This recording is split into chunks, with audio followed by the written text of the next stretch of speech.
Boy, I tell you, this thing, if it works, it's much better than the field gear, the new thing that the guys in science and technology were using last week when I was shooting with them, or week before. What were they using?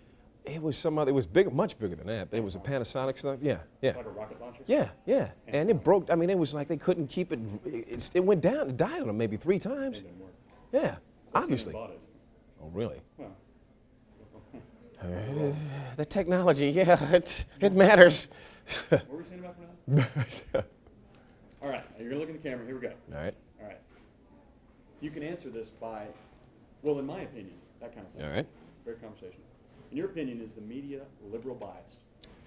Man, I love that question. All right, in my opinion, it goes both ways. If I had to choose and nail down one or the other, I'd probably say the general media would tend to be more liberal than conservative, but the conservatives who rail against the media don't understand that they're part of the media, and they're conservative, so the media is both conservative and liberal. But liberals tend to have a softer side on a lot of issues, and a lot of things that we talk about that happen to deal with people, again, in my opinion, and therefore, as just a natural cause of being a journalist, I guess, in many cases, you end up being more identified with the story you're covering, the person you're covering, or whatever, and you tend to have a softer side when you do that, you know. So if I had to choose one or the other, I'd say slightly more liberal, but definitely I wouldn't say it's all one way or the other. All right. Leon, in your opinion, is the media conservative biased? There is some conservative bias in the media that conservatives who complain about the media don't admit to. I can't specifically give you any answers right on the top of my head at, say, 8 in the morning. However, it's in terms of trying to address a story in a fair way, we do the best we can, at least here, in giving both sides of it. So, and sometimes we leave it a little heavier on one side than we do on the other. And those cases are the ones where people complain about us being biased. So that's a tough question for me. I kind of think it goes both ways. All right, now, in what ways then would the media be neutral? How can the media be truly neutral then, given those two factors? How can it be neutral? That's another tough one. Yeah, no, we try to be neutral, no matter what. I mean, in certain cases, for instance, here's a case where I think it's overly neutral, if you will, the coverage of the Freeman in the past few months or whatever. Here's a case where it's a group that holds a view that may be represented by, what, 1/2 of 1/3 of 1/5 of 1% of all the folks in this country, and they got as much airtime, if not more, than the people who, in fact, they got more airtime than the people who lived around them, who were saying, get these idiots out of here. We hate them. We don't want them living around us. They're driving us nuts. And therefore, in the effort to being balanced and trying to be neutral, we end up letting one guy or one person whose view is not representative of half of the country or half of the populace or whatever, have at least half the airtime, if not more. Now, there's a case where we go overboard in trying to be neutral.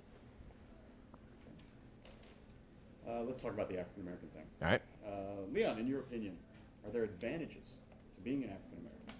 There are distinct advantages in some cases of being an African American and being a journalist. I'll say that much, because with your experience of being a minority, at least I'll put it in my case, in my experience of being a minority in this country, it's made it a lot easier for me to empathize with people who happen to be in sensitive situations and in tough spots or whatever.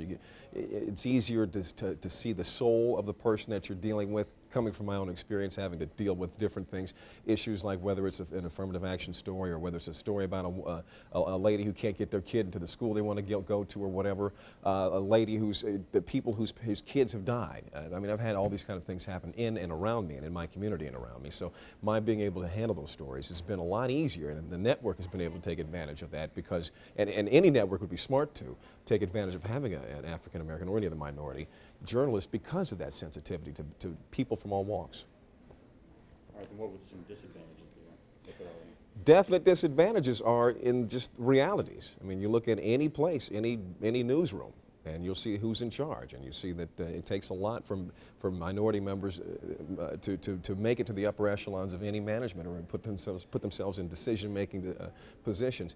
It makes it tougher to get considered seriously in many cases for promotions or for even story assignments in certain cases, because they feel like, well, you know, it might be easier because we know this guy might not necessarily have an open mind. We don't want to send you in there and maybe mess up the whole story, not because you're not good or whatever, but because he is the way he is. I've had that sort of thing happen a few times, and that can be a disadvantage. And, you know, the fact that sometimes a lot of times. You have to sell yourself. You have to really promise.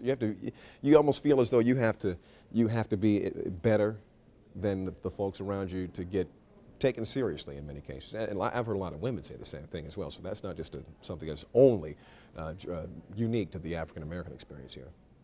What would you say to somebody that said there is no advantage or disadvantage? I could believe them. Anybody who would say that would probably be saying it because of their own experience. It's like anything else. You really should only speak to what it is that you've experienced. So I can't come up here and say that what they said is not true or right, because that's probably what's been happening to them, what's happened to them. What's happened to me is exactly what I've been talking about with you this morning.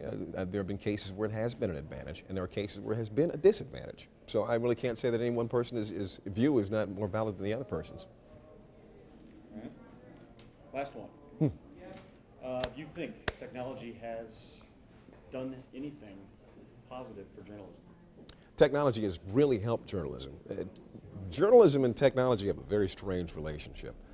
Technology has made it easier for us to go into the nooks and crannies of the world to cover any story. When I was working back in the satellite department before coming over here, by the time I left there, we had developed the acumen to get any story out of any spot, any place in the world, almost any time of day or night. We had portable equipment that would enable us to do stuff. We now can feed pictures over telephone lines. So any place you can get a cell phone call, they now have an iridium system up there that can feed satellite telephone services all over the world. You can feed a story video from anywhere in the world.